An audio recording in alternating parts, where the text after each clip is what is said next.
नमस्कार मित्रों, मैं महेंद्र मूले। एमपीपीएससी मेंस की तैयारी के दौरान हम इसमें पेपर 2 पार्ट बी के यूनिट 5 के एक बहुत ही महत्वपूर्ण टॉपिक मल न्यूट्रिशन अर्थात कुपोषण पर डिस्कशन करेंगे। सबसे पहले हम देखते हैं लास्ट ईयर में इस एग्ज़ाम में इस टॉपिक से क्या क्वेश्चंस कवर किए गए हैं और इसके बाद एंडिंग ऑफ टॉपिक में हम इसी संभावित प्रश्नों पर भी डिस्कशन करेंगे। एक बेसिक क्वेश्चन पूछा है, कुपोषण क्या है, संतुलित आहार पे क्वेश्चन है, पूरक पोषण से क्या तात्पर्य है, कुपोषण के प्रमुख कारण क्या हैं, कुपोषण और मध्याह्न भोजन कार्यक्रम से आप क्या समझते हैं, है ना, अंग्रेजी में भी इसका लिखा हुआ है। कुपोषण के क्या परिणाम है, कॉसेस ऑफ मल न्यूट्रिशन, कुपोषण के क्या परिणाम है, रिजल्ट्स ऑफ परिणाम क्या है उसके, जारी मध्य प्रदेश सरकार के द्वारा पूरक पोषण कार्यक्रमों के बारे में बताएं, सप्लीमेंट्री न्यूट्रिशन प्रोग्राम और बाल दुर्व्यवहार से, अंडरस्टैंडिंग ऑफ चाइल्ड अब्यूज से आप क्या समझते हैं। हम यहाँ पर सबसे पहले कुपोषण को लेकर एक बेसिक चर्चा करेंगे। उसको समझने के पहले एक कोटेशन यहाँ लिखा है, a weak child today will make a weak nation tomorrow. बिल्कुल सही बात है। भारत में 0 से 6 साल के 42% बच्चे हैं जो कुपोषण की चपेट में हैं और ये बहुत ही चिंता का विषय है। कुपोषण 5 वर्ष से कम उम्र के बच्चों के अंदर देखा गया है और हिंदुस्तान में जो 0 से 6 साल के 42% बच्चे कुपोषण की चपेट में हैं, ये भारत सरकार के लिए काफ़ी चिंताजनक विषय है। पूरी दुनिया में इंडिया में करीब 8.8 लाख के आसपास कुपोषित बच्चे हैं। इसके बाद नाइजीरिया में करीब 8.6, फिर पाकिस्तान में 4.9 और कांगो में 2.96 के आसपास कुपोषित बच्चे हैं। महत्वपूर्ण बात यह है कि कुपोषण एक ऐसी स्थिति है, कुपोषण एक ऐसी स्थिति है जो कहीं ना कहीं पॉवर्टी और हंगर की एक म्यूचुअल हाइपोथेसिस से कनेक्टेड है और भुखमरी और गरीबी ये दोनों ही समस्याएं एक दूसरे से कहीं ना कहीं कनेक्टेड है। अगर हम WHO के बारे में यहां पर डिस्कशन करें कि WHO कौन कौन सी चीजों को कुपोषण के अंतर्गत रखता है, तो सबसे पहले आपको बता दूं मैं, स्टंड या जो आपका नाटापन, ये WHO के अकॉर्डिंग जो है वो कुपोषण के अंतर्गत आता है। दूसरा अंडरवेट और तीसरा वेस्टेड मतलब दुबलापन। ठीक है, तो ये सारी चीजें हैं जो इसके अंतर्गत आती हैं। तो अकॉर्डिंग टू WHO वैसे तो 5 हैं। इसमें पहला हो गया आपका नाटापन, है ना, इसके बाद नाटापन, दूसरा हो गया आपका ओवरवेट, अंडरवेट, अंडर वजन, और उसके बाद जो है तीसरे नंबर पर हो गया आपका वेस्टेड अर्थात दुबलापन। साथ ही साथ एनीमिया, है ना, आयरन डिफिशियंसी, जो एनीमिया की कमी, आयरन की कमी, ये भी एक समस्या है। इसके अलावा जो एवरेज वेट है, एवरेज वजन है, ये भी एक समस्या। छोटा बच्चा जो 2.5 kg का, 3.5 kg का, कई बार 3.5 kg का, तो ये इसमें भी एक बेसिक समस्या देखने को मिलती है। तो अकॉर्डिंग टू WHO अगर हम देखें तो 2005-06 में 48 जो हमारा टिंगनापन या स्टैंडर्ड देखा गया, लो हाइट फॉर द एज, अगर देखें तो वो अभी 38.4 के आसपास हो गया, जिसमें 9.6 की कमी देखने को मिली।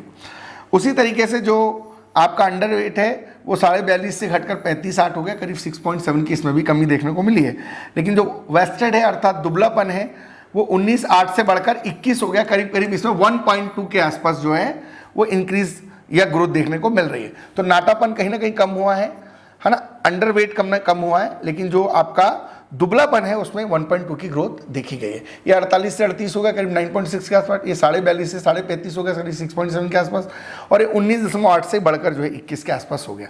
और मैंने बताया कि WHO के अनुसार जो है वो 5 चीज़ें हैं, एक आपका नाटापन, दूसरा आपका अंडरवेट, तीसरा आपका दुबलापन, चौथा आपका आयरन डिफिशियंसी और पांचवा जो है आपका एवरेज वेट। और पूरी दुनिया में भारत में सर्वाधिक कुपोषित बच्चे हैं अकॉर्डिंग टू WHO रिपोर्ट। इसके बाद नाइजीरिया है 8.6, भारत 8.8 है, तीसरे नंबर पाकिस्तान है 4.8 और चौथे नंबर पर कांगो है 2.96 के साथ। तो ये हमारे यहाँ बेसिक कंडीशन इस समय है। कुपोषण का बेसिक मतलब होता क्या है? कु मतलब गलत और पोषण मतलब न्यूट्रिशन।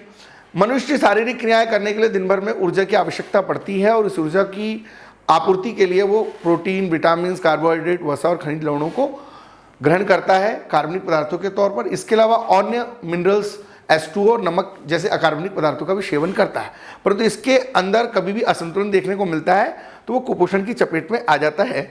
और वह अवस्था जब हम पौष्टिक पदार्थों को और भोजन को अव्यवस्थित रूप से लेते हैं और शरीर को प्रॉपर पोषण नहीं मिल पाता है, तो उसको प्रोटीन, कार्बोहाइड्रेट, वसा, विटामिन, खनिज लवण पर्याप्त मात्रा में नहीं मिल पाते, तो उसे मल न्यूट्रिशन कहते हैं।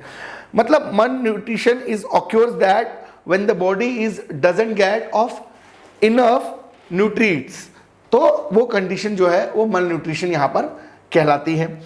भारतीय संविधान के अनुच्छेद 47 में जो डीपीएसपी का पार्ट है, साफ साफ लिखा है कि level of nutrition and standard of living of life, improvement of public health, अर्थात एक संतुलित जीवन और संतुलित आहार लोक स्वास्थ्य के लिए जरूरी है। हाल ही में सरकार के द्वारा मैगी पर बैन लगाया गया था, क्योंकि स्वाद बढ़ाने के लिए वो एमएसजी का यूज़ करता था, और एमएसजी अभी प्री में भी क्वेश्चन पूछा था, तो स्वाद बढ़ाने की वजह से जो है मैगी में अधिक मात्रा में एमएसजी यूज़ करी जा रही थी, अतः सरकार के द्वारा लोक स्वास्थ्य को ध्यान में रख के फांसी की रिकमेंडेशन पर जो है food security sufficient authority of India जो 2008 में बना, उसकी रिकमेंडेशन पर जो है मैगी पे बैन लगा था।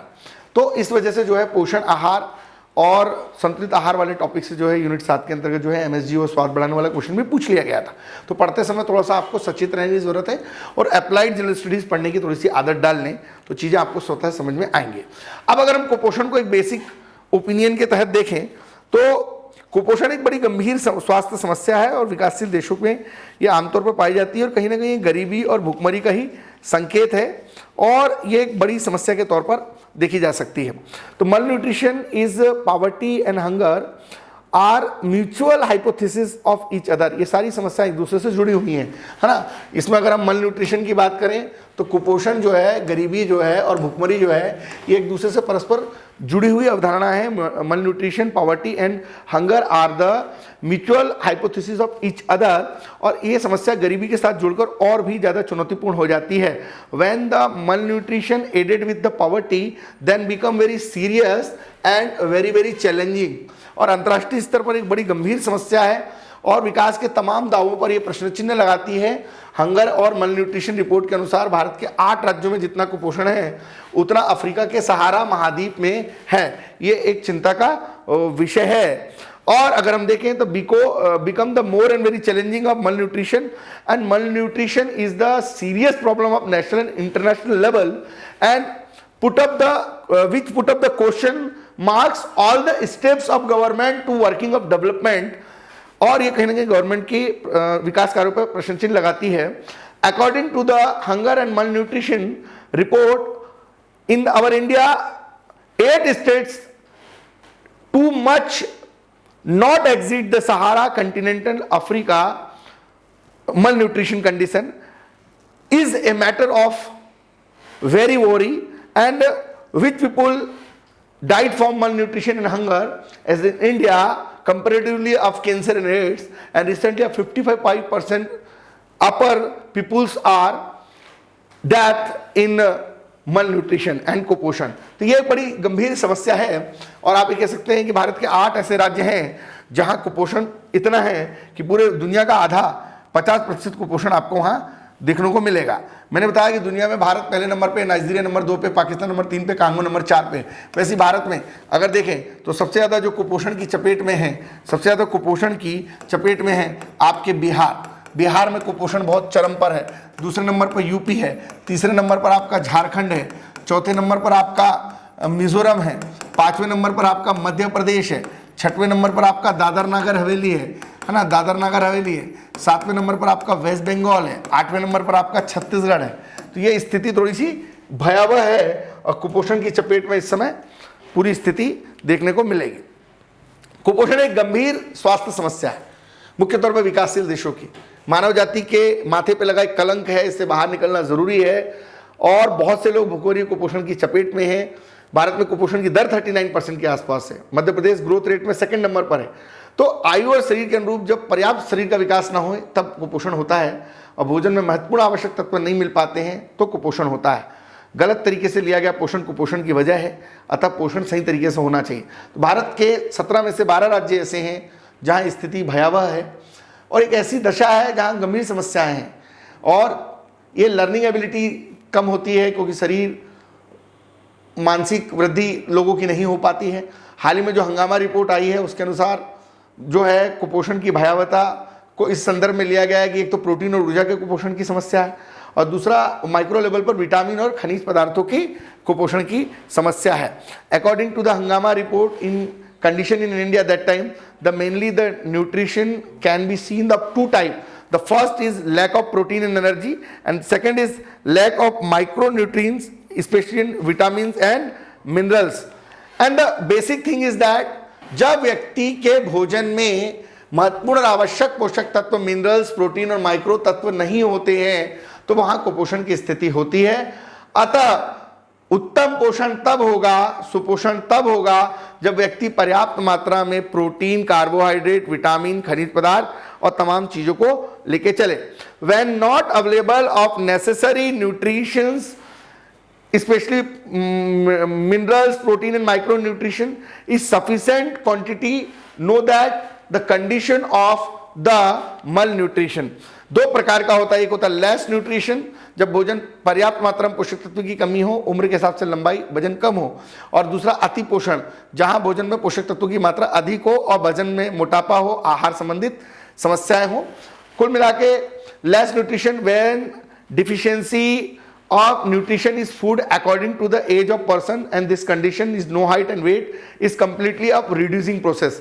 And the more nutrition, when the nutrition is greater than the need, and this condition is very high, obesity and heart disease and strokes problems and the cancer problem and the diabetes problem and very different problems are here।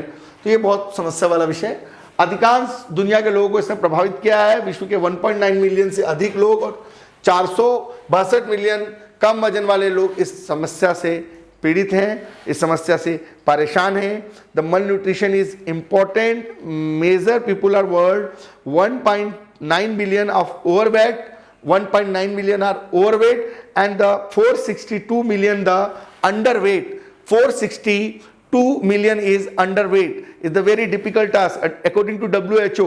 नाटापन है ना, दुबलापन, underweight, average weight और आपका जो anaemia, iron deficiency, ये प्रमुख समस्याओं के तौर पर हैं।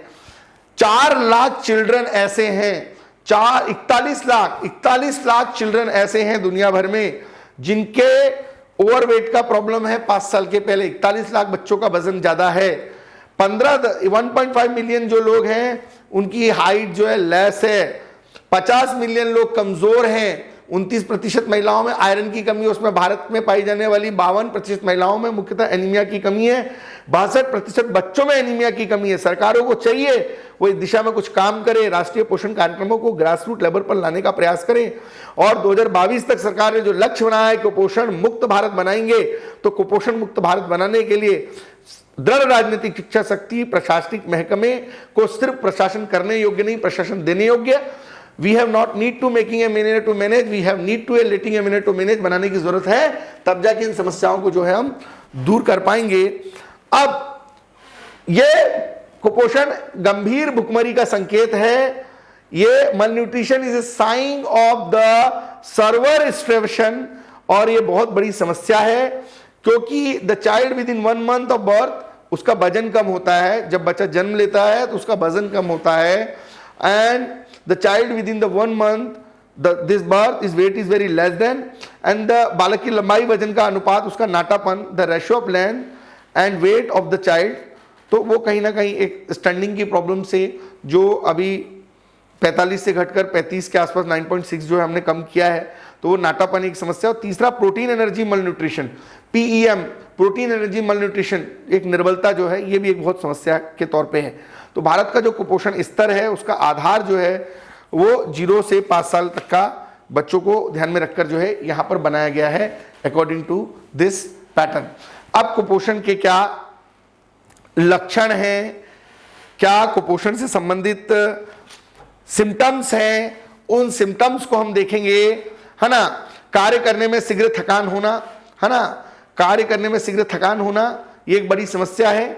स्किन कलर डल हो जाना, झुर्रियां पड़ जाना, है ना, बॉडी का ग्रो अप कम हो जाना, डाइजेशन प्रॉब्लम हो जाना, है ना, आपका चिड़चिड़ापन और घबराहट का होना, नींद और पाचन क्रिया आपकी ठीक नहीं होना, है ना, ये सारी समस्याएं आपको मिलेंगी। आंखें धसी होना, चेहरा कांतिहीन होना, मांसपेशियां ढीली पड़ जाना, शरीर की वृद्धि रुक जाना, तो ये सारे कुपोषण के लक्षण हैं, है ना।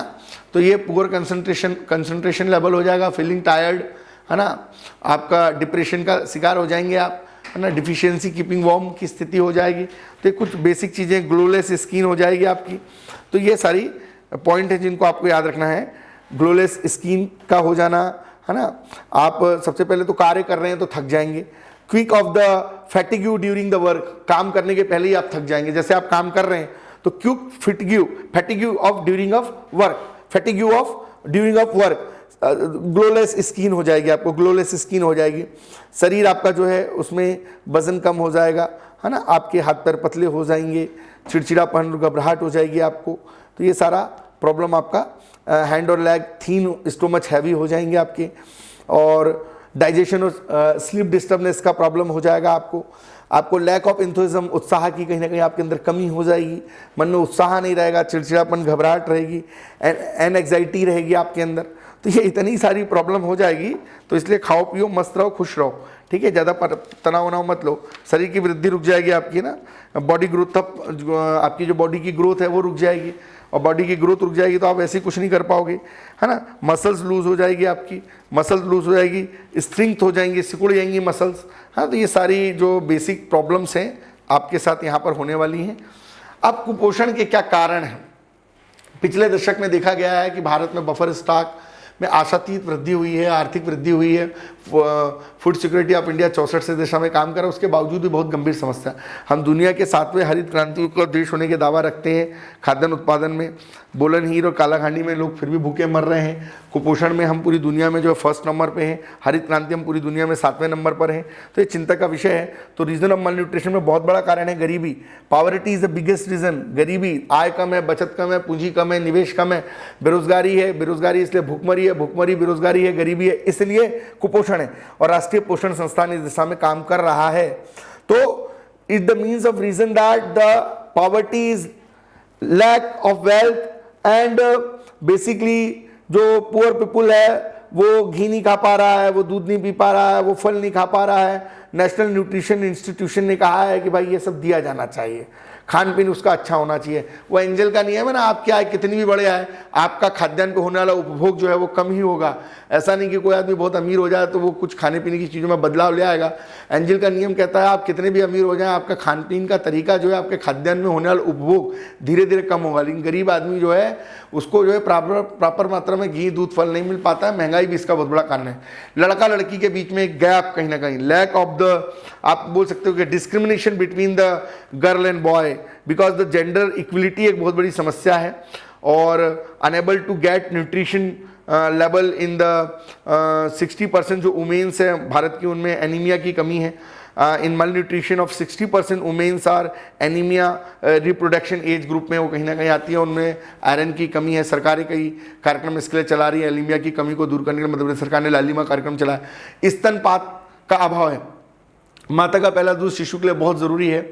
भारत में 37.1 नवजात शिशु जन्म के समय स्तनपात करते हैं। बाकी बच्चों जो हैं उनको बाहर से जो रेडीमेड दूध है वो पिलाया जाता है, वो भी एक बहुत बड़ा कुपोषण का कारण है, क्योंकि प्रॉपर मात्रा में चीज़ें अवेलेबल नहीं हो पाती। तो lack of the breast feeding ये एक बहुत बड़ा प्रॉब्लम है। कम उम्र में माँ बनना, है ना, become the mother is the earlier age, है ना, become the mother is earlier age, ये बहुत बड़ा प्रॉब्लम है, कम उम्र में माँ बन जाना। जीवन शैली का सही ना होना, जीवन शैली सही नहीं होना, बैड लाइफ स्टाइल। अब जब बैड लाइफ स्टाइल होती है तो lack of exercise, lack of sleep, है ना, fast food, sleep is wrong, sleeping time is wrong, slow of digestion process, ये सारी चीज़ें हैं, है ना। रीजन ऑफ डिजीज, बहुत सारी बीमारियाँ हो रही हैं आदमी को। पोषण का ज्ञान नहीं होना, lack of nutrition knowledge, nutrition की नॉलेज नहीं है, क्या खाएं, कब खाएं, कैसे खाएं। अवसाद, रीजन ऑफ डिप्रेशन, ये एक बहुत बड़ी समस्या है। पॉपुलेशन ग्रोथ, ये एक बहुत बड़ी समस्या है। बेरोजगारी इज द बिगेस्ट प्रॉब्लम, बेरोजगारी एक बहुत बड़ी प्रॉब्लम है ना, लगातार बेरोजगारी में वृद्धि हो रही है। लैक ऑफ हेल्थ फैसिलिटीज, स्वास्थ्य सुविधाओं की कमी, है ना, लैक ऑफ अवेयरनेस, जागरूकता की कमी, ये तमाम वो कारण है जिस वजह से चीज़ें जो है कहीं ना कहीं गड़बड़ा रही हैं।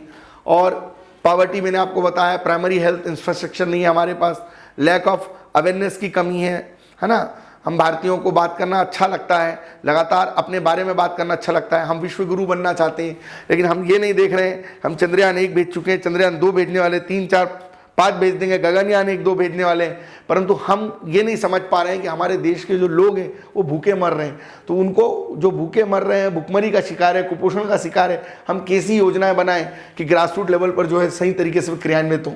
तो lack of access to healthy food, absence of micronutrition like calcium, zinc and potassium in our food, lack of water and sanitation facilities in India, loss of nutrition due of infections, lack of awareness।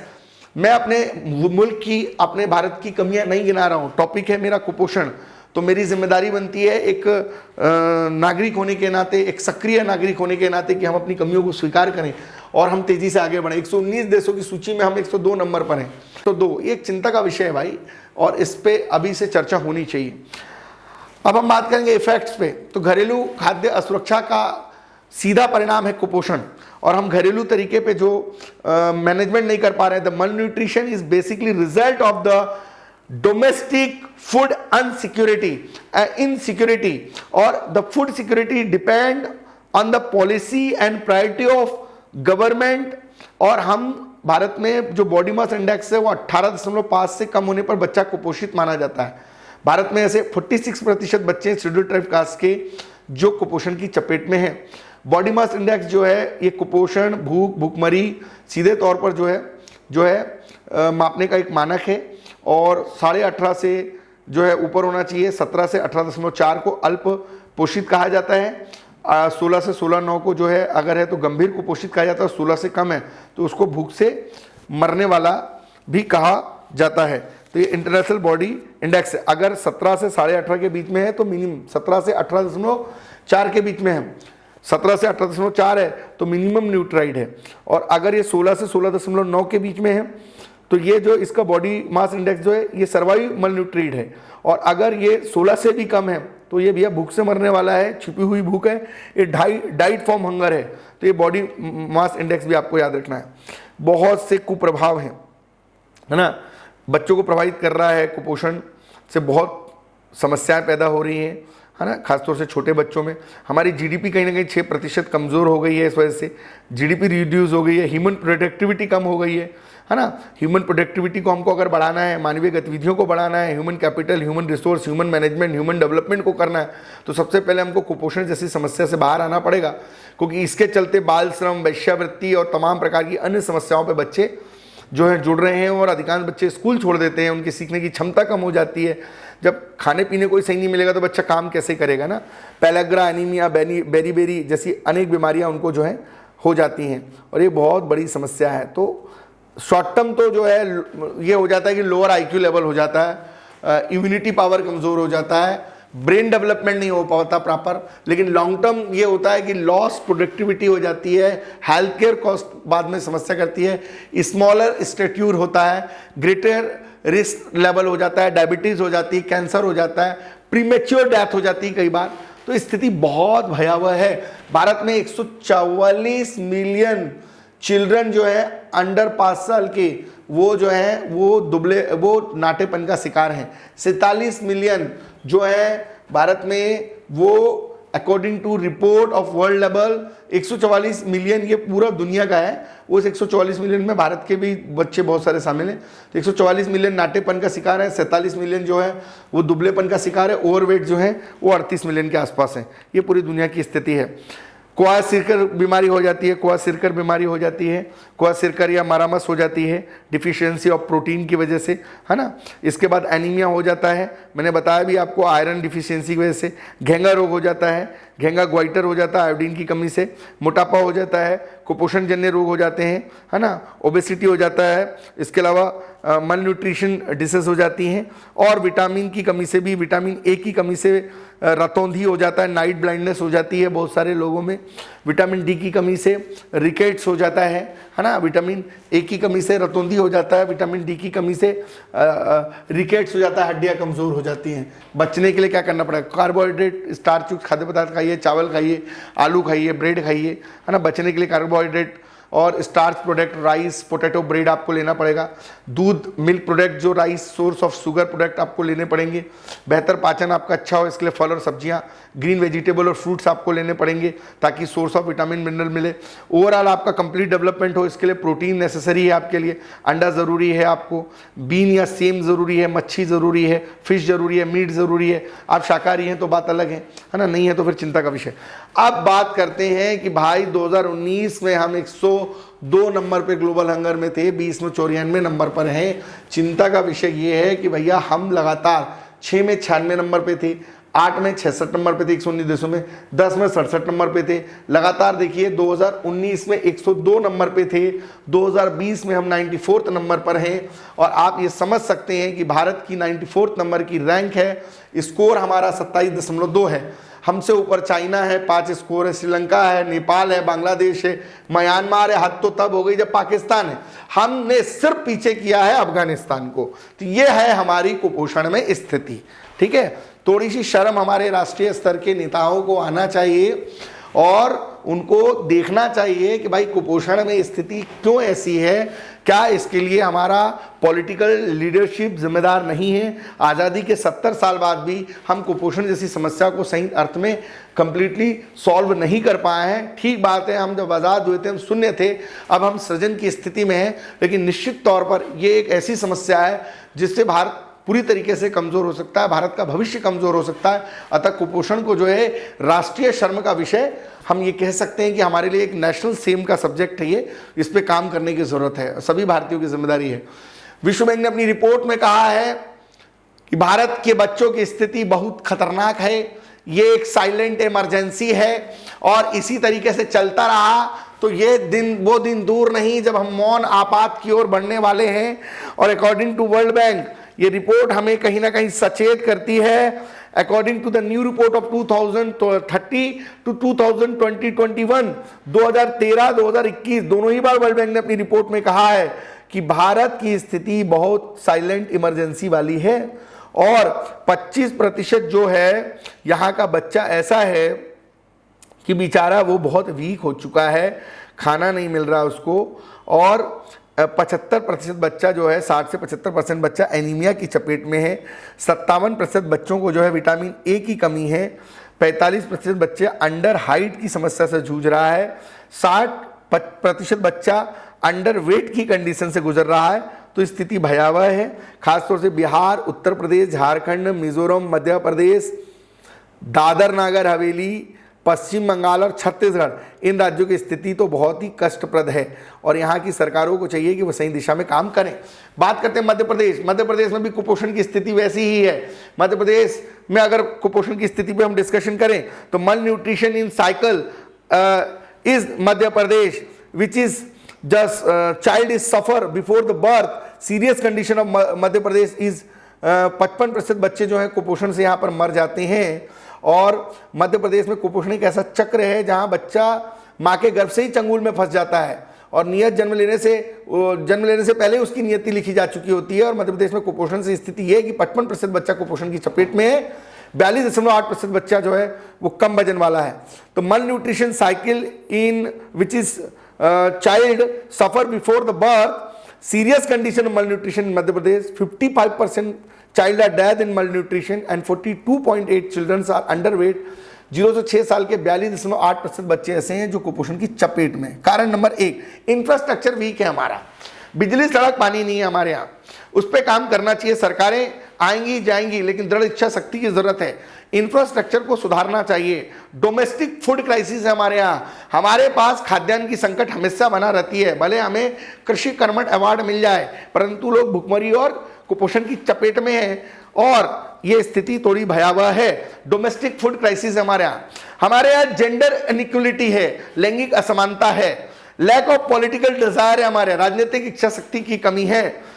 Impart of the Orthodox thinking, अंधविश्वास और रूढ़िवाद भी एक बहुत बड़ा कारण है। Direct लिखने को आएगा 50 शब्दों में 5 मार्कर में मध्य प्रदेश में कुपोषण, 200 शब्दों में 11 मार्कर में लिखने आएगा कुपोषण पे लेख लिखिए, आपको वहां चीजें समझ में आएंगी। लैक ऑफ इनसफिशिएंट कैपिटल, सरकार के पास पैसा नहीं है। Insufficient capital now education, no education and unemployment is a big problem. Integrated child development programme का philosophy, need to change the integration of child development scheme in our state, concept of socio economical discrimination, सामाजिक आर्थिक भेदभाव, जनजातीय और आदिवासी लोगों के प्रति सहयोगपूर्ण रवैया ने, no coordination between the scheduled tribes peoples, adivasi peoples, no expansion of anganwadi केंद्र, आंगनवाड़ी सेंटर्स इन मध्य प्रदेश। इसीलिए हाल ही में मध्य प्रदेश सरकार ने जो अर्लियर चाइल्ड केयर स्कीम है, इंटीग्रेटेड चाइल्ड डेवलपमेंट स्कीम है, जो 1975 से चल रही थी, केंद्र सरकार के सहयोग से अर्लियर चाइल्ड केयर स्कीम 2019-20 में चालू की है। और सरकार का लक्ष्य है कि अब शिक्षा के साथ पोषण को भी जो है आधार बनाया जाएगा, एलिमेंट्री एजुकेशन अच्छे से दी जाएगी, इसलिए मैंने पहला टॉपिक एलिमेंट्री एजुकेशन पढ़ाया, और पोषण दिया जाएगा। इसके साथ ही साथ ह्यूमन राइट ट्रेनिंग, अर्थात ट्रेनिंग को भी पार्ट बनाया जाएगा। और ये बेसिक बदलाव अब सरकारी स्तर पर सरकारें करने जा रही हैं। तो मध्य प्रदेश में कुपोषण आपको कुछ समझ में आया होगा, ठीक है। सरकार ने कुछ प्रोजेक्ट योजना चली है। प्रोजेक्ट मुस्कान चलाया गया है, महिलाओं बच्चों में कुपोषण, मातृ दर, शिशु मृत्यु दर और एनीमिया की कमी को रोकने के लिए प्रोजेक्ट मुस्कान मध्य प्रदेश में बड़े स्तर पर 0 से 6 साल के बच्चों को इससे जोड़ने के लिए चलाया गया है। बालिका समृद्धि योजना चलाई गई 97 में पूरे प्रदेश के अंदर, जहां बालिकाओं के सर्वांगीण विकास को ध्यान में रखकर मध्य प्रदेश सरकार ने 97 के बाद जन्मी जितनी भी बच्चियों को 500 रुपए आर्थिक सहायता देने की बात कही है, और वार्षिक छात्रवृत्ति को भी इसका हिस्सा रखा गया है। सबला योजना चलाई गई है मध्य प्रदेश में 14 से 18 साल की बच्चियों को, जिसमें 150 ग्राम प्रतिदिन उनको गेहूं की सोया बर्फी और खिचड़ी दी जाएगी। और ये मिड डे मील योजना से बिल्कुल अलग योजना है। और सबला किशोरी योजना भी मध्य प्रदेश में इस समय चलाई जा रही है।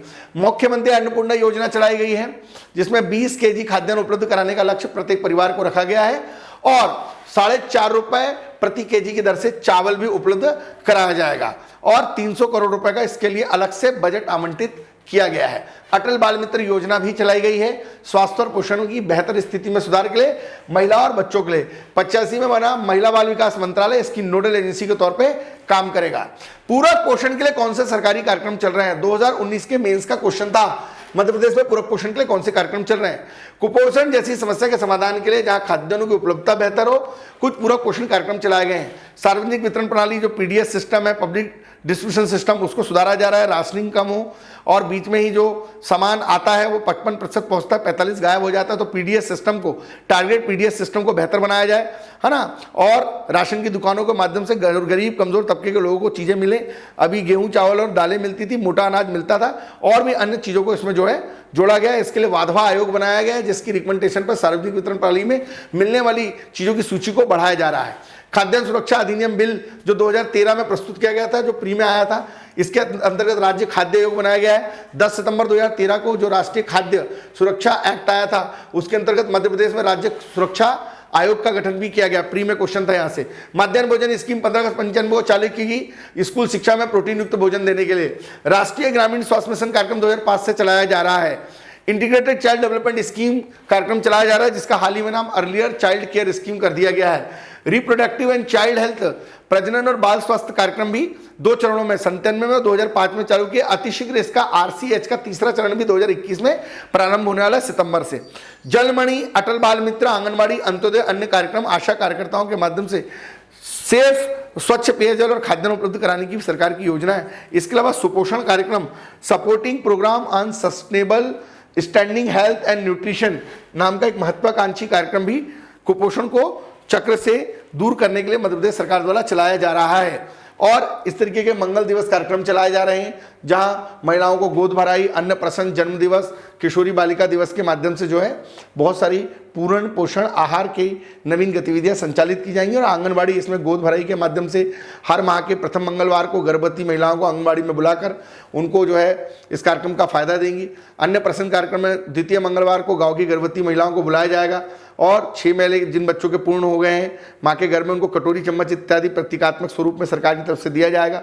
जन्म दिवस कार्यक्रम रखाए जाएंगे, है ना। जो 6 वर्ष तक के सभी बच्चे हैं उनके लिए जन्म दिवस कार्यक्रम सरकारी स्तर पर मंगल दिवस के अंतर्गत रखे जाएंगे। किशोरी बालिका दिवस मनाया जाएगा। तमाम एक कार्यक्रम है। इंटीग्रेटेड चाइल्ड डेवलपमेंट स्कीम जो हम पहले भी बता चुका हूँ कि 75 में चालू हुआ, इसका नाम अर्लियर चाइल्ड केयर स्कीम हो गया है। इसके अलावा जो ये जो कार्यक्रम है ये मध्य प्रदेश में जो है 75-76 में चालू हुआ था, इंटीग्रेटेड चाइल्ड डेवलपमेंट प्रोग्राम, है ना। ये जितनी भी चीज़ें, जननी सुरक्षा योजना जो भी आया था, है ना, 2005 से जो जननी सुरक्षा योजना चालू हुई, उसकी नोडल एजेंसी के तौर पे काम करती है। मातृत्व सुरक्षा और संस्थागत प्रसव को बढ़ावा देने के लिए पूरे भारत में सबसे अच्छी स्थिति मध्य प्रदेश की इसमें है। तो समेकित बाल विकास योजना 75 में चालू की गई। 6 साल तक के बच्चों को समुचित पूरक पोषण देना और उसके स्वास्थ्य में सुधार लाना और मनोवैज्ञानिक और सामाजिक विकास के लिए आधार तय करना, ये उस योजना का प्रमुख लक्ष्य है। पूरक पोषण आहार, टीकाकरण, स्कूल और औपचारिक शिक्षा, स्वास्थ्य जांच और पोषण और स्वास्थ्य शिक्षा जैसे मुख्य मुद्दे इसका आधार है। Rajiv Gandhi scheme for empowerment of absolvent girls, Sabla योजना चालू की गई थी, है ना, पुरानी योजना है। आयुष्मती योजना भी चालू की, हाल ही में मध्य प्रदेश सरकार ने इसको बंद कर दिया है। भूमिहीन महिलाओं और बालिकाओं के बीमार होने पर उनको पौष्टिक आहार का प्रबंधन किया जाएगा, है ना। हाल ही में सरकार द्वारा इसे बंद कर दिया गया। पहले 400 रुपये इसमें अस्पताल में दाखिल होने पर दिए जाते थे और पोषण आहार दिया जाता था, और 1 सप्ताह की अवधि होने पर 1000 रुपये जो है अतिरिक्त राशि भी दी जाती थी। हाल ही में सरकार ने इस योजना को बंद कर दिया है। सरकारी स्तर पर बहुत सारी योजनाएं चलाई जा रही हैं, सरकार अपने स्तर पर प्रयास कर रही है। अब ये देख सकते हैं कि हंगर के अंदर अभी पूरे हिंदुस्तान में जो स्थिति है, आप देखें बिहार की स्थिति बहुत बुरी है, आंध्र प्रदेश की स्थिति बहुत बुरी है, उत्तर प्रदेश की स्थिति बहुत बुरी है, दिल्ली, छत्तीसगढ़, राजस्थान की स्थिति ठीक नहीं है ना। लेकिन यहाँ पर ये कुछ स्थिति जो है अगर देखें तो ओवरऑल मैं बता दूं आपको, स्थिति किसी की भी ठीक नहीं है ना। तो सबकी स्थिति खराब है। पहले नंबर पे बताया था बिहार, फिर दूसरे पे यूपी, उसके बाद मैंने आपको बताया था तीसरे पे झारखंड, चौथे पे मिजोरम, पांचवें पे मध्य प्रदेश, छठे पे दादर नगर हवेली, सातवें पे जो है पश्चिम बंगाल और 8वें पे जो है छत्तीसगढ़। ये रिसेंटली रिपोर्ट। ये मल न्यूट्रिशन को लेके प्रॉब्लम क्या है, डेवलपमेंटल डिले हो रहा है, डिसेबिलिटीज़ है, लो इम्यूनिटी है, वेरियस इलनेस है, जो सारी चीज़ें हम पढ़ चुके हैं, पुअर कॉग्निटिव एबिलिटीज़ है, लर्निंग डिसऑर्डर्स है, लो प्रोडक्टिविटी है, पॉवर्टी है। लगभग मैंने बताया कि स्थिति जो है मैंने आपको पूरी तरीके से बताया। हाँ, सरकारी स्तर पर प्रयास हो रहे। सरकार ने राष्ट्रीय पोषण कार्यक्रम चालू किया 17 में, 315 डिस्ट्रिक्ट्स में, 235 डिस्ट्रिक्ट्स को 18-19 में जोड़ा और रिमेनिंग डिस्ट्रिक्ट 19-20 में जुड़ गई। और राष्ट्रीय पोषण मिशन के तहत 9046 करोड़ रुपए अगले 3 साल तक 2022-23 तक खर्च किए जाएंगे, जहां लक्ष्य एक ही होगा, एक न्यूट्रिशन लेवल दिया जाएगा ताकि स्टैंडिंग जो नाटापन है उसको कंट्रोल करें, अंडर न्यूट्रिशन वाले बच्चों को कंट्रोल करें, लो बर्थ वेट वाले बच्चों को कम करें, और मॉनिटरिंग किया जाएगा, सुपरवाइज किया जाएगा, है ना, प्रॉपर न्यूट्रिशन लेवल तय किए जाएंगे, है ना। एक क्रिएट सिनर्जी मॉडल डेवलप करके जो है प्रॉपर वे में काम किया जाएगा, टाइमली एक्शन लिया जाएगा, और एक यूनियन टेरिटरीज और सेंट्रल गवर्नमेंट की एक इनिशिएटिव बैठक होगी नीति आयोग के माध्यम से, जहां पर इस पूरे न्यूट्रिशन प्रोग्राम को नेशनल लेवल पर टीम वर्क के साथ किया जाएगा। ऐसी सरकार की मंशा है और इस दिशा में सरकार काम भी कर रही है। नेशनल न्यूट्रिशन प्रोग्राम को 2015 से ही basically as a pilot project चालू किया गया था, फिर धीरे धीरे इसमें जो है डिस्ट्रिक्ट वाइज जो है डिस्ट्रिक्ट्स जोड़ते गए। 17-18 में 235 डिस्ट्रिक्ट, बाद में रिमेनिंग 18-19 में जुड़े हुए जिले, और धीरे धीरे देश के 725 जिलों में योजना जो है क्रियान्वित करने की सरकार की योजना या मंशा है। इस योजना के तहत हंगर को दूर करेंगे, लाइफ स्टाइल को बेहतर बनाएंगे, और जितने भी मल न्यूट्रिशन के वीक पॉइंट्स हैं उनको जो है बेहतर किया जाएगा, अनसेफ वाटर को दूर किया जाएगा, जल प्रबंधन करके लोगों को स्वच्छ पेयजल दिया जाएगा, गवर्नमेंट की जितनी भी पॉलिसी इंप्लीमेंट नहीं हो पा रही उनको पूरा तरीके से सही किया जाएगा, अनएम्प्लॉयमेंट को दूर करने के लिए सरकारी स्तर पर प्रयास किए जाएंगे, मनरेगा 2 में जो है नई तरीके से चीज़ें लाई जाएंगी, है ना। तो ये कुल मिला के कुपोषण खाद्य सुरक्षा से जुड़ा मुद्दा है, और प्रोटीन, वसा, विटामिन सभी चीज़ों की पर्याप्त मात्रा लोगों को मिले, इसको लेकर सरकारी स्तर पर प्रयास किए जाएंगे। जब कोई व्यक्ति कार्य निपटाने के लिए शारीरिक तौर पर कठिनाई महसूस करता है और वो काम नहीं कर पाता है, तो ऐसी चीज़ों को कुपोषण की श्रेणी में रखा जाता है। कारण मैंने बता ही दिए, निर्धनता एक बहुत बड़ा कारण है, इन्वेस्टमेंट नहीं है एग्रीकल्चर में, अनएस्टेब्लिश मार्केट सिस्टम है, अनाज की बर्बादी हो रही है, समय समय पर नेचुरल डिजास्टर आ रहे हैं, वार और जो हैबिटेशन का प्रॉब्लम है, पॉलिटिकल सिस्टम हमारा पुअर है, फाइनेंशियली प्रॉब्लम ऑलरेडी हमारे साथ है। सारी बातें जो हमने करी हैं उसका निचोड़ है ये, और इसको लेकर के प्रयास हो रहे हैं। हमें ये सेलेक्ट मोर करना चाहिए कि हमें राइस और अल्टरनेटिव लेवल पे चीज़ें लेनी चाहिए, फ्रूट और वेजिटेबल्स लेना चाहिए, मीट और अल्टरनेटिव्स लेना चाहिए, और इन चीज़ों को हमको लेस करना चाहिए, फैट्स, ऑयल और शुगर और सॉल्ट को, है ना। तो ये कुछ हमने संतुलित आहार की चीज़ें जिनको इंटीग्रेटेड चाइल्ड डेवलपमेंट स्कीम हमने 75 में चालू हुई, और अभी नाम अर्लियर चाइल्ड केयर स्कीम हो गया, इस पर डिस्कशन कर ही लिया है ना। इसके अलावा कुपोषण से आप क्या समझते हैं, लक्षण बार कारण बताइए 50 शब्दों में। आप 5 मार्कर में कुपोषण का अर्थ बताते हो, भारत में कुपोषण से पीड़ित लोगों के लिए कौन सी योजनाएं चलाई जा रही हैं 200 शब्दों में। भारत में पर्याप्त खाद्यान्न उत्पादन होने के बावजूद भी एक गंभीर समस्या बनी, उस पर एक लेख लिखिए 200 शब्दों में। इस तरीके के क्वेश्चन बन सकते हैं। मैंने लक्षण आपको बता ही दिए और ये पूरा पूरा मल न्यूट्रिशन मॉडल है, बीमारियां आपको बताई दी हैं, डिस्कशन हुआ है काफ़ी स्तर तक। कुपोषण और भुखमरी एक राष्ट्रीय लज्जा का विषय है, एक जटिल समस्या है। घरेलू खाद्य सुरक्षा और बेहतर तरीके से उत्पादन को बढ़ाकर, आधारभूत संरचनाओं को बेहतर करके और कमज़ोर तबके के लिए नीतियां बनाकर हम इस समस्या से दूर आ सकते हैं। अंत में उपरोक्त विवरण से स्पष्ट है एक जटिल समस्या है और पिछले कुछ वर्षों में इस दिशा में किए गए सरकारी प्रयास विकास दर में ग्रोथ की है, खाद्यान्न स्टॉक में आशातीत वृद्धि हुई है। फिर भी भुखमरी कुपोषण से पीड़ित भारत में गंभीरतापूर्वक इस समस्या का निराकरण करें, इसके लिए प्रभावी नीति निर्माण करने की ज़रूरत है और विचार विमर्श को एक प्रभावी नीति निर्माण के स्तर पर क्रियान्वित करने के लिए अमली जामा व्यवहारिक स्तर पर पहनाया जाए, इस दिशा में काम करना चाहिए। क्योंकि स्थिति आपके सामने है ना, जो कि काफ़ी भयावह है। ये संभावित प्रश्न हैं जिनको हम लाइव आंसर में लेंगे। भारत में कुपोषण की स्थिति स्पष्ट करते हुए राष्ट्रीय मिशन कार्यक्रम पोषण मिशन कार्यक्रम पर बात करें। भारत में कुपोषण की समस्या के समाधान के लिए सरकारी स्तर पर कई प्रयास हो रहे हैं, इसके बावजूद भी कुपोषण की समस्या है। कारणों पर चर्चा करते हुए समाधान की दिशा में सुझाव बताएं। कुपोषण की स्थिति को स्पष्ट करते हुए राष्ट्रीय पोषण मिशन के संदर्भ में समझाएं। ये भी पूछा जा सकता है कि अल्प पोषण को लेकर बहुत सी योजनाएं सरकारी स्तर पर चल रही हैं, फिर भी कुपोषण है। Even after having the number of scheme of addressing the government of India in malnutrition but mightily challenges of India in remaining the malnutrition is to be continue in our country. तो ये एक बड़ा विषय है जिस पर मैंने अपनी पूरी बात यहाँ पर रखी है और इसको आप निस्संदेह पूरा का पूरा देख लें, है ना। तो थैंक यू सो मच और हम आशा करते हैं आपको हमारी क्लासेस समझ में आ रही होंगी। और अंत में आपको एक यहाँ पर सूचना हम दे देते हैं।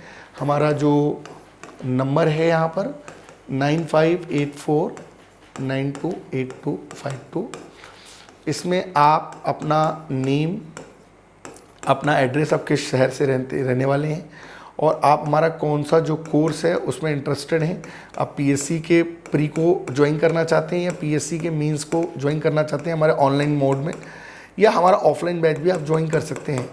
साथ ही साथ हम अपने इस कोर्स के तहत जो आपको पीडीएफ देंगे, जो आपको क्लास नोट्स देंगे, जो आपको प्री प्लस मेंस की टेस्ट सीरीज़ देंगे और हम कुछ अपनी इंपॉर्टेंट 9 बुक देंगे, वो किस तरीके से आपको मिलेगी और इसके लिए आपको हमारे किस अकाउंट नंबर पे अपनी फ़ीस पे करना है, ये सारी डिटेल हम आपको देंगे जब आप हमको व्हाट्सएप पे हमारा आपका एड्रेस और आपके कोर्स की इन्फॉर्मेशन आप हमको देंगे।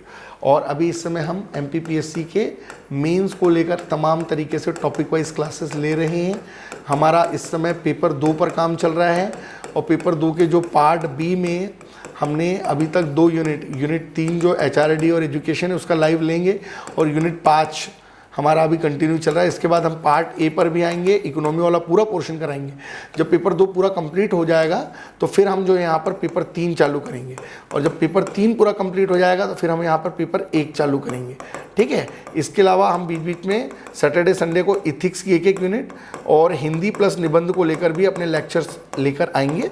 साथ में वो बच्चे जो बिल्कुल निराश ना हो, जिनका प्रीलिम्स कहीं ना कहीं कम ज़्यादा बिगड़ गया है, तो उनके लिए हम प्री की एक सीरीज़ ला रहे हैं स्पेशल प्रीलिम्स श्योर नाम से।